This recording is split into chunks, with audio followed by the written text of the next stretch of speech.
You're listening to episode 35 of the Bookcast for Dwell, an Advent study in liturgy. This bookcast has been designed to give you another way to engage with the contents of this book. Hi, my name is Rachel Fehrenbach. I'm the author of Dwell and your host for these episodes. Today we're going to continue in week 5 with day 4 as we dwell on scripture. I would like you to pause the bookcast and read Colossians chapter 3 verses 1 through chapter 4 verse 6. And then also Ephesians chapter 5, verses 15 and 16. When you do that, go ahead and come back to the bookcast and we'll discuss Colossians 3 before rereading it.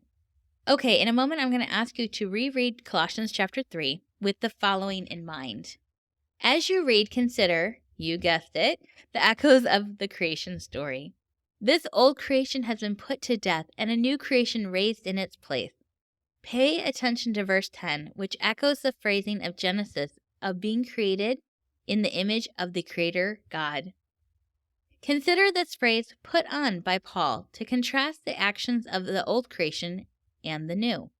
The Greek word used here for put on means to sink into a garment.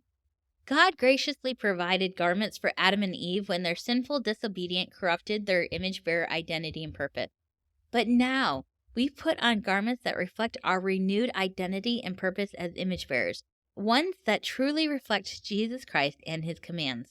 As you read, notice the actions we are put off sound similar to the 10 Commandments given Israel.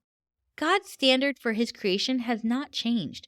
If anything, our understanding of it has expanded because of Jesus' example while he lived on earth.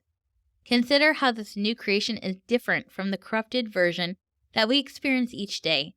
It is to be renewed back to that original design, where all of humanity is to partner with God in stewarding creation. Consider the themes of promised hope, sacrificial love, shalom peace, and deeply rooted joy that accompany living in alignment with Christ and his commands. And finally, as you read, consider that just as Israel was instructed to live a life set apart, so others would know they were God's people, believers are encouraged to let their actions and their speech reflect the fact that they are followers of Christ's commands. At this time, go ahead and reread Colossians chapter 3.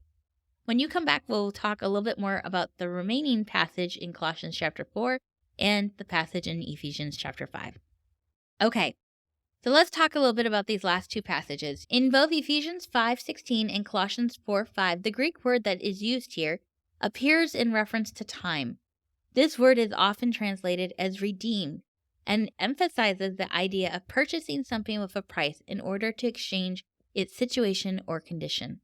I cannot pronounce it. It's EXAGORAZO, in case you want to go look it up at a future point.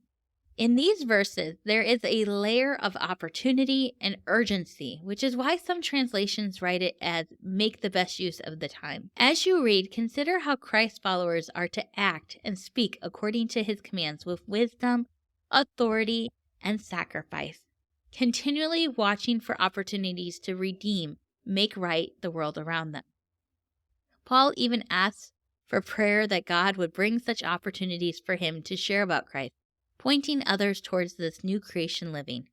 And finally, as you reread these passages, I want you to consider how Paul instructs the Colossians to season their speech with salt, echoing the command to season the grain offering, which symbolized thanksgiving and dedication of one's life to God. Now go ahead and reread the remaining passage in Colossians and Ephesians. Thank you for joining me today as we dwelled on Scripture. Join me again tomorrow as we continue to dwell with God this Advent season.